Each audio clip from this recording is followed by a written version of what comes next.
Riko dulu deh. Saya ulangin ya. Semua yang di sini dibuka buku yang mandiri. Bab sorry ya. Di bab 4, masyarakat Indonesia pada masa prakarsa Hindu-Buddha dan Islam. Jika kita lihat dari judulnya nih, ini bahas topik tentang yang namanya apa nih? Masyarakat Indonesia pada masa prakarsa Hindu-Buddha dan Islam. Ada yang tahu ini disebut sebagai apa? Ya. Nah, ini nanti kita di bab 4 ini full belajar tentang yang namanya itu adalah sejarah. Nah, semua di sini pernah dengar yang namanya sejarah? Pernah ya? Oke, nah ini kita tunggu dulu temannya deh sambil buat di sini ya.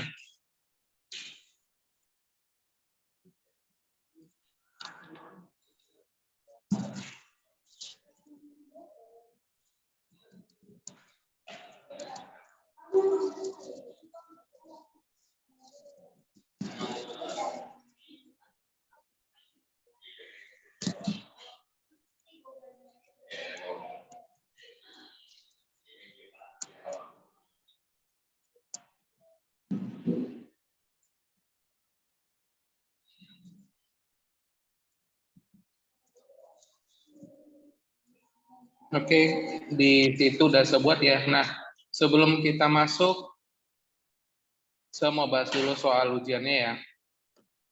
Saya mau bahas dulu soal ujiannya. Murid di kelas 7D itu ada berapa orang? Ada yang tahu? 7D. Kalau saya nggak salah itu ada 40 ya. Iya, ada 40 dan masih ada yang belum mengumpulkan ujian. Nah, ini saya nggak tahu kenapa belum dikumpulkan ya. Oke, rupanya sebelum share screen ya.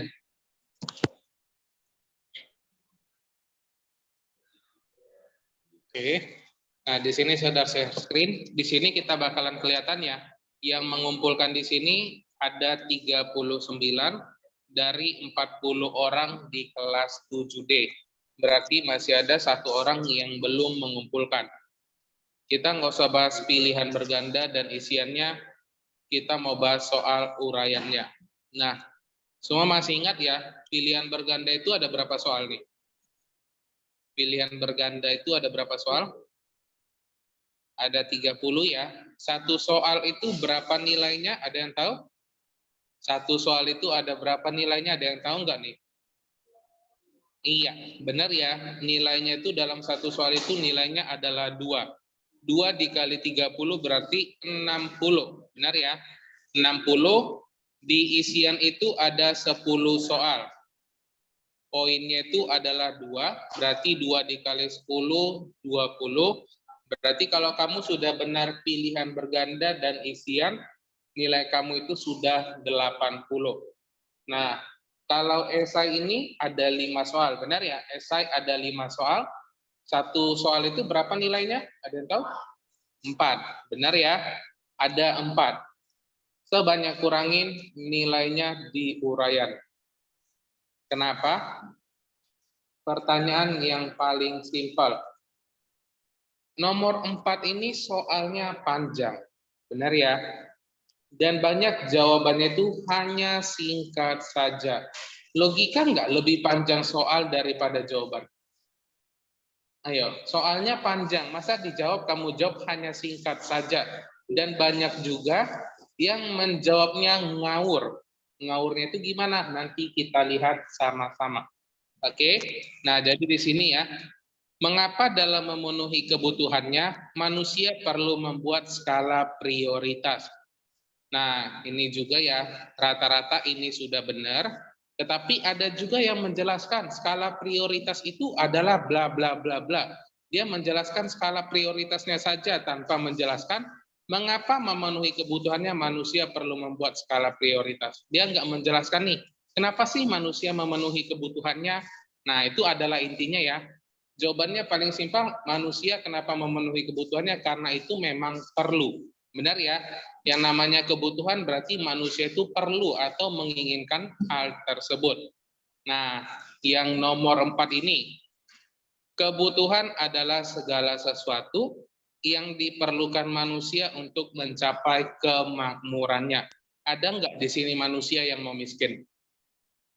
Ada di sini manusia yang mau miskin? Nggak ada ya. Pasti di sini semua manusia itu pinginnya paling tidak itu adalah sederhana atau cukup. Nah, arti cukup itu cukup punya mobil satu, cukup punya rumah, cukup punya motor, dan lain sebagainya. Nah, instruksi yang ke A. Mengapa kebutuhan manusia tidak terbatas? Coba dijawab dulu saja ya. Mengapa kebutuhan manusia tidak terbatas? Itu yang A ya. Yang B. Apakah yang Anda butuhkan sebagai seorang siswa sekarang ini, apakah sama dengan kebutuhan orang tuamu pada saat mereka sekolah dahulu? Jawabannya apa nih? Ayo, yang bagian B-nya saja nih saya tanya nih. Apakah yang Anda butuhkan sebagai seorang siswa sekarang ini? Apa yang biasanya dibutuhkan siswa-siswi pada saat ini? Ayo, apa yang saat ini paling dibutuhkan? Nah, kemudian apakah sama dengan kebutuhan orang tuamu pada saat mereka sekolah dahulu? Banyak yang menjawab bagian B ini hanya tidak atau iya. Padahal pertanyaannya di situ ada dua loh. Apa yang kamu butuhkan, kemudian apakah sama kebutuhan orang tua kamu dengan kamu saat ini? Banyak sekali yang menjawab tidak, tanpa dijelasin. Oke, nah ini soalnya ada panjang dan jelas nggak soalnya. Kenapa yang jawab itu hanya menjawab tidak? Padahal di sini ada bagian A, ada bagian B.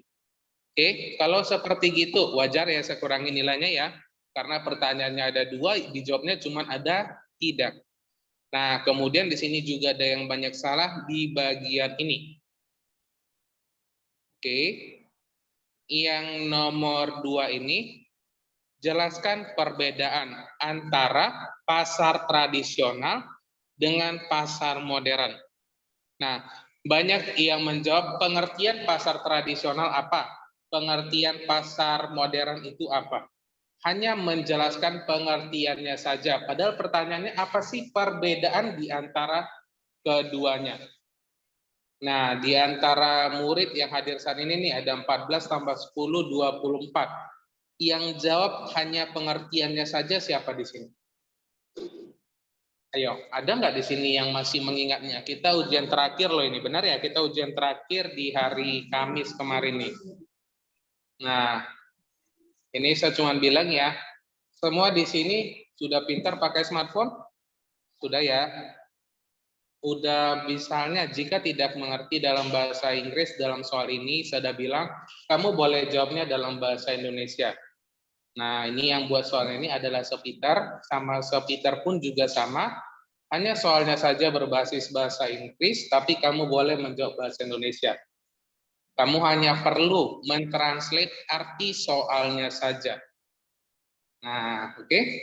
Ini nanti mungkin khusus juga untuk di ujian semester, kalau ada soalnya dalam bahasa Inggris, kamu tinggal translate, kemudian kamu boleh menjawabnya menggunakan bahasa kamu sendiri. Kelima soal ini semuanya adalah soal berpikir. Benar ya? Semua kelimanya ini adalah soal berpikir, dan kelima-limanya ini rata-rata jawabannya banyak yang membuat singkat. Saking singkatnya, nilainya tidak penuh seberikan. Oke? Di antara kelima soal ini ada yang mau ditanyain tidak? Nah, ini saya lihat ya. Kita lihat aja deh jawaban-jawabannya. Nih, di antara 39 orang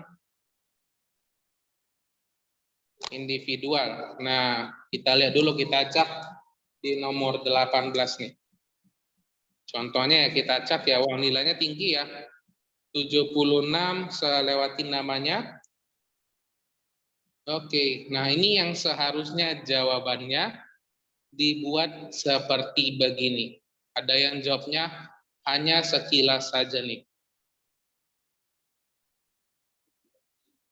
Nah, ini yang saya minta ya. Perbedaan dari pasar tradisional dan pasaran modern itu adalah gini. Saya nggak nampak. Oke, saya perbesar dulu bentar loading ya.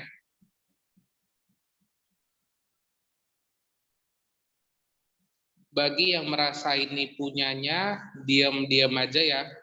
Kalau sudah jawabannya sudah sepanjang ini, nggak mungkin lagi salah ya. Nah, ini yang saya bilang. Kalau soalnya bahasa Inggris, kamu cukup tinggal mentranslate-nya saja, boleh mengetik jawabannya dalam bahasa Indonesia. Saya udah bilang dari sejak semester 1 ya.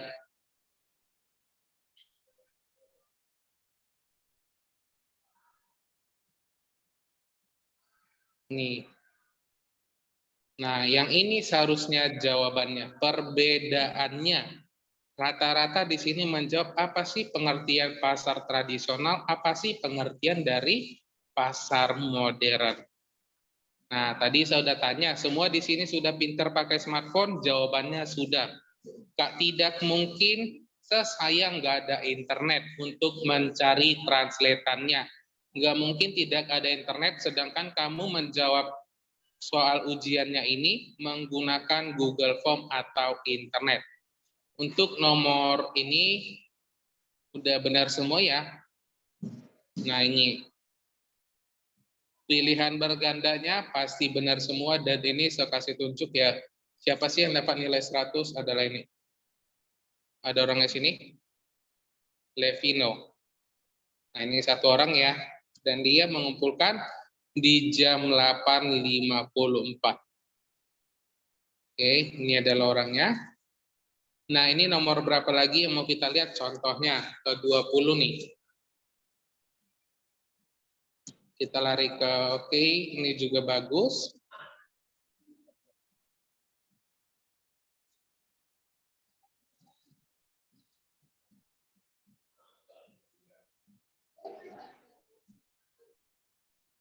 Oke, berarti di sini dari yang saya jelasin, dari yang saya buka dulu ya, yang saya buka ini jawabannya rata-rata panjang-panjang ya.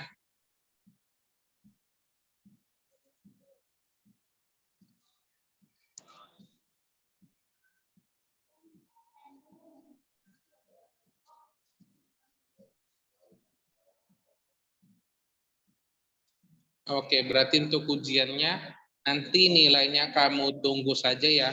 Nanti nilainya kamu tunggu saja. Rata-rata di sini nilainya bagus semua.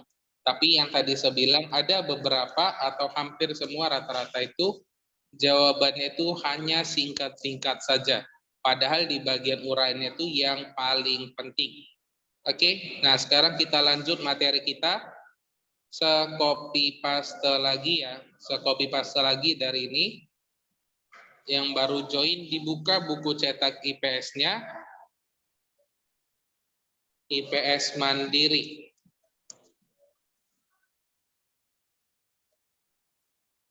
Oke, ya saya pengen dulu dari yang online satu orang ya, tolong dibaca ya, yang bagian A1. Nah, kita masuk ke bagian masa prakarsa.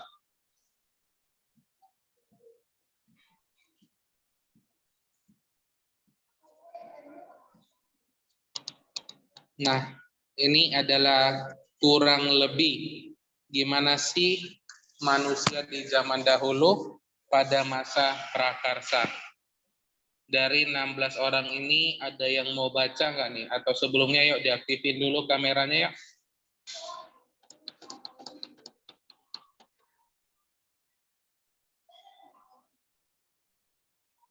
Oke, saya pengen coba Jason T. Coba dibaca ya nak, bagian A1. Halaman 83. Ya, semuanya pada fokus ya. Semuanya pada fokus, kita mulai pelajarannya. Titik masyarakat Indonesia pada masa prakarsa. 1. Titik masa prakarsa atau yang juga disebut masa nirleka. Nir tidak ada leka tulisan. Adalah zaman ketika manusia belum mengenal aksara atau tulisan. Masa prakarsa dikenal juga dengan sebutan zaman prasejarah. Melalui sejarah Seseorang dapat menelusuri dan mengetahui kronologi dan detail suatu peristiwa masa lalu dari berbagai bukti yang ada di masa kini. Oke, sampai situ dulu. Thank you ya. Terima kasih. Nah, masa praaksara. Bacanya adalah masa praaksara ya. Atau yang disebut juga sebagai masa nirleka. Tidak ada tulisan. Nah, berarti mereka pada zaman seperti begini, nah sampai sekarang pun masih ada aja perdebatan ya. Manusia itu ada aja yang masih percaya manusia itu katanya evolusi dari monyet. Nah, ada yang percaya seperti gitu nggak nih? Ayo, pernah dengar nggak nih atau pernah baca nggak nih? Katanya ilmuwan berkata manusia ini evolusi dari monyet. Ada yang pernah baca seperti itu? Pernah ya? Percaya atau tidak? Bahkan sampai dibuat ada videonya sekitar 2-3 menit gimana sih evolusi manusia yang katanya dari monyet, mukanya seperti monyet, makin lama hingga membentuk seperti manusia zaman sekarang. Dan di zaman sekarang pun masih banyak sekali ejekan. Ada beberapa teman saya yang saya lihat itu banyak bulunya. Kami ya, banyak bulunya, mau itu bulu tangan sampai mukanya seperti ini di bagian dada dan punggungnya. Kalau laki-laki wajar ya kalau berenang gitu kan buka baju ya. Dan itu sering banget dikatain, ini keturunan monyet nih, ini keturunan monyet dan lain sebagainya. Nah, ini kamu saja yang mengangkatnya. Kalau di dalam dunia sains itu ada banyak kepercayaannya. Manusia itu yang bilang dari monyet atau manusia itu tercipta dari yang namanya agama itu ya. Nah, jadi kamu yang melihat sendiri dan pada masa praksara seperti gini atau biasa disebut juga sebagai masa nirleka. Tidak ada tulisan. Berarti pada zaman ini mereka tidak mengerti bagaimana sih cara menulis. Mungkin mereka itu hanya bisa yang namanya menggambar dan berbicara dengan menggunakan bahasa mereka sendiri. Mereka masih belum mengenal yang namanya tulisan. Zaman ketika manusia belum mengenali aksara atau tulisan, zaman prasejarah, melalui sejarah, seorang dapat menelusuri dan mengetahui kronologi dan detail suatu peristiwa masa lalu dari berbagai bukti yang ada hingga masa kini. Saya mau tanya, di sini semua pernah nonton kartun? Pernah ya?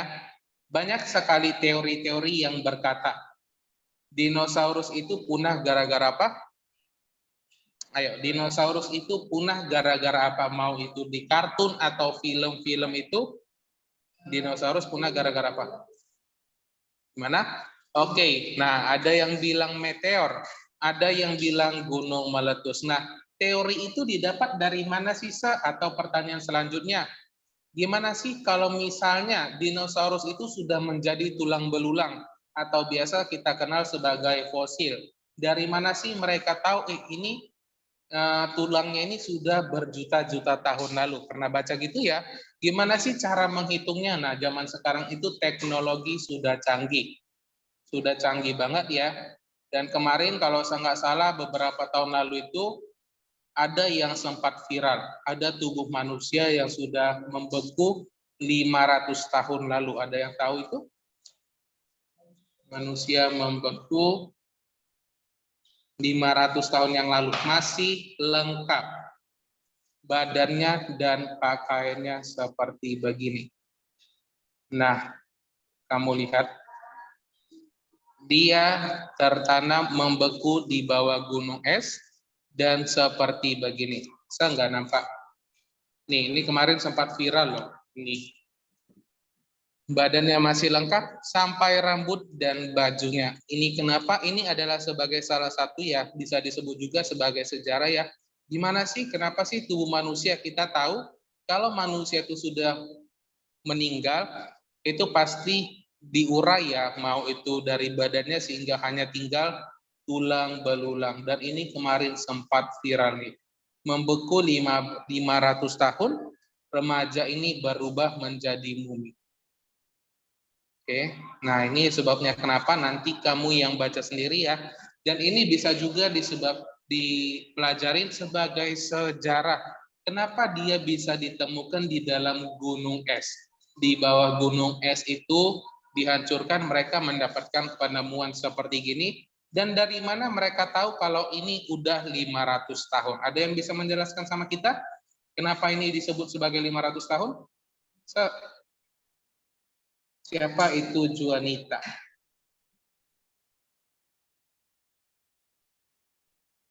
Seapa itu Juanita? Ini maksudnya apa nih? Seapa itu Juanita atau siapa itu Juanita? Saya lihat di sini nggak ada namanya Juanita nih. Jason, Jesselyn, Justin, hanya itu aja nih. Oke, kita lanjut lagi ya. Nah, ini adalah masa praaksara atau tidak ada tulisan. Juanita di Google, Sir. Maksudnya gimana? Kita cari gitu namanya Juanita. Tapi nanti jangan buat yang aneh-aneh ya. Nah, ini Juanita. Kenapa nih Juanita nih? Ini nama orang loh, saya rasa nggak ada. Nah, ini kita balik lagi nih. Nah, ini masa praksara ya. Saya kenapa kasih tunjuk tadi soal 500 tahun? Karena itu bercerita tentang sejarah dan bagaimana cara mereka menilai kalau misalnya masa praksara itu mungkin hidupnya pada zaman dinosaurus dan kenapa mereka tidak ada lagi. Yang kedua ya, untuk nomor 1 ada yang mau ditanyain nggak nih tentang masa Nirleka tidak ada tulisan. Nah, kalau misalnya mereka tidak menulis, bagaimana cara mereka berkomunikasi? Sama seperti gini, bayi masih belum bisa ngomong, benar ya? Bayi tidak bisa ngomong, tetapi saya tanya nih, sesama bayi bisa nggak ngomong? Pernah lihat? Dan itu menggemaskan. Nanti kamu lihat sendiri di YouTube ya, gimana satu bayi dipertemukan dengan bayi lain, mereka ngomong menggunakan bahasa mereka sendiri, yang sambil kadang ketawa, bisa mukul-mukul juga, dan itu hanya dimengerti oleh mereka saja. Nah, dan sama juga seperti ini, mereka tidak bisa menulis, bukan berarti mereka tidak bisa ngomong atau ngobrol. Nah, jadi dari situlah mereka bisa bekerja sama seperti gini, bagaimana membuat peralatan seperti gini, dan lain sebagainya. Yang kedua, sebagai sebuah ilmu, sejarah adalah pengetahuan yang tersusun secara sistematis, berbagai kejadian atau peristiwa pada masa lampau dalam kehidupan manusia. Pengetahuan tersebut dipelajari melalui berbagai sumber dan bukti, baik berupa tulisan maupun benda-benda atau monumen-monumen. Dan banyak sekali penemuan-penemuan itu ada di bagian mana? Di gua ya, gambar di gua. Nah, seperti gini, banyak sekali sejarah-sejarah yang muncul dari bagian gua-gua seperti begini. Ada yang menggambar seperti ini, ada yang membuatnya seperti ini, dan lain sebagainya. Apakah di zaman dahulu sudah ada seperti zaman sekarang tinta dan lain sebagainya? Nah, mereka mungkin di zaman dahulu itu tidak mengenal yang namanya tinta seperti sekarang, mau itu tinta pulpen atau tinta spidol dan lain sebagainya. Mereka ini biasanya menggunakan itu kalau saya nggak salah itu dari tumbuh-tumbuhan atau dari darah. Nah, dari darah itu maksudnya gimana, Sir? Nah, ini kalau dari zaman mereka mulai berkembang itu, mereka mulai memakai yang namanya dari darah manusia. Saya nggak ngerti gimana caranya ya, tapi mereka memulai menggambar itu, membuatnya di goa seperti ini menggunakan darah, mau itu darah hewan dan lain sebagainya. Kenapa menggunakan darah? Karena ini. Oke, karena ini biasanya bakalan bertahan lama. Dan inilah tugasnya para orang-orang sejarah. Kalau kita lihat, ada yang bisa mengartikannya enggak nih? Arti dari gambar goa seperti begini. Nah, kalau kita lihat di sini ada manusia ya, dan ada bentuknya seperti gini, entah ini ekornya atau lehernya yang panjang, kita masih tidak tahu. Dan ini adalah tugasnya para arkeolog. Oke, ini contohnya ya. Kalau kita lihat nih, ini gambar apa nih kalau seperbesar lagi nih? Seperbesar fokus kepada yang ini saja nih. Nah, ini bentuknya apa nih? Apakah ini seekor anjing atau seekor dinosaurus? Nah, ini yang hanya mereka yang tahu, dan itu adalah tugas mereka. 5 lukisan gua purba nih. Nah, kita lanjut lagi ya. Jadi pengetahuan itu bukan hanya didapat dari pelajaran saja, tetapi dari sekitar kita. Pengetahuan tersebut dipelajari melalui berbagai sumber dan bukti, baik berupa tulisan maupun benda-benda atau monumen-monumen. Sampai sekarang masih banyak sekali misteri di dunia ini. Setuju atau tidak nih? Banyak sekali misteri di dunia ini. Itu Paus, gimana ceritanya ini Paus? Oke. Nah, masih banyak sekali misteri di dunia ini. Dan yang katanya paling banyak itu adalah misteri di dalam laut. Nah, kata mereka dari 100% manusia itu hanya mempelajari sekitar 5% saja tentang laut. Nah, jadi 95% masih belum dijelajah atau masih belum mengetahui apa aja sih di dalam laut, dan banyak sekali teori-teori yang muncul ketika kita sudah membahas laut. Benar ya? Ada yang bilang bahkan katanya masih ada aja penunggu di bawah laut. Yang paling terkenal itu katanya ada kraken. Semua di sini tahu apa itu kraken? Tahu ya? Dia bentuknya cumi-cumi raksasa atau gimana? Kemudian ada yang bilang dinosaurus masih ada di dalam laut. Atau yang paling aneh saya rasa ada Godzilla di dalam laut, kata mereka. Nah, itu karena teori-teori begitu, kenapa sisa muncul? Ya karena masih katanya hanya 5% saja yang masih dijangkau oleh manusia. Sedangkan teori seperti gini, bumi itu bulat atau datar? Ayo, bumi itu bulat atau datar? Bulat. Dan itu pun sudah diakui di seluruh dunia, benar ya? Bumi itu diakuin kalau bentuknya bulat. Masih ada yang percaya kalau bumi itu datar? Masih ya. Ada beberapa orang yang percaya bumi itu datar. Nah, itu adalah sebagai salah satu contoh. Oke. Lonjong se. Nah, ini katanya di dalam laut se ada katanya Atlantis. Pernah dengar ya? Mau itu di dalam film SpongeBob pun juga ada. Itu Atlantis yang katanya pulau tercanggih. Di zaman dahulu pulau yang paling canggih, bahkan sampai zaman sekarang pun katanya masih pulau Atlantis lah yang masih paling menggunakan teknologi nomor 1.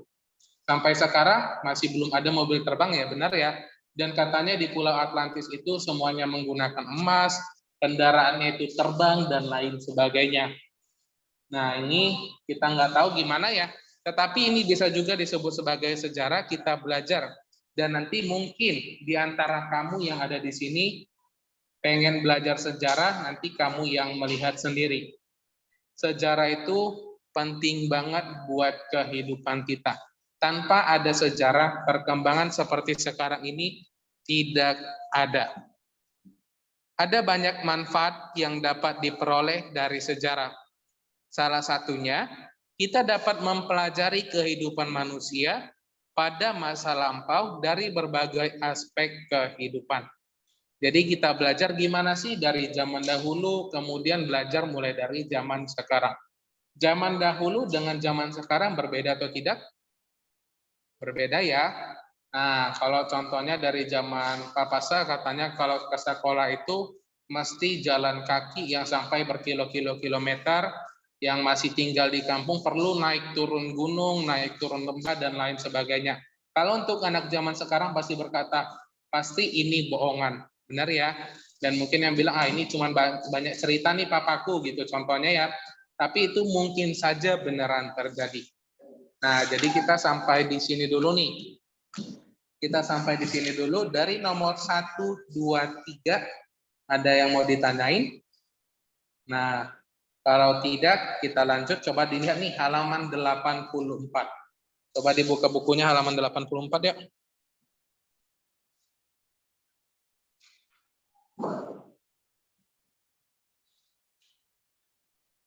Oke, berkurang lagi orangnya ya. Yang hadir tadi ada sempat 17, sekarang 15 ya. Nah, kalau kamu perhatikan nih, di halaman 84 nomor 2-nya. Di nomor 2, pembabakan zaman praaksara adalah sebagai berikut. Nah, ada yang katanya arkaikum berlangsung, tanda tambah kurang itu biasa disebut sebagai apa? Lebih kurang 2.500 juta tahun yang lalu. Wow, berarti bumi ini sudah hidup sekitar berapa juta tahun yang lalu ya? Arkaikum berlangsung sekitar di zaman lebih kurang 2.500 juta tahun yang lalu. Kalau misalnya bumi sudah diciptakan sudah berjuta-juta tahun yang lalu, kenapa sekarang masih tahun 2022? Pertanyaan yang paling sering saya dengar. Benar atau salah nih? Katanya bumi sudah hidup berjuta-juta tahun yang lalu. Tetapi kenapa sekarang masih di tahun 2022? Kenapa bukan di tahun 2.550 juta contohnya? Nah, itu nanti kamu bisa pelajari sendiri gimana sih urutan-urutannya atau bagian-bagiannya, enggak seperti gitu. Jadi di minggu depan kita akan masuk masa praksara di Indonesia ditinjau dari aspek geografisnya. Kita udah belajar gimana sih apa itu geografis, ada lintang dan bujur ya. Nah, pembelajaran kita sampai di sini dulu. Yuk, deaktifin dulu kameranya semua ya. Kita mau absensi dulu nih. Oke. Pembelajaran kita sampai di sini. Kita berjumpa di minggu depan. Dan bye-bye.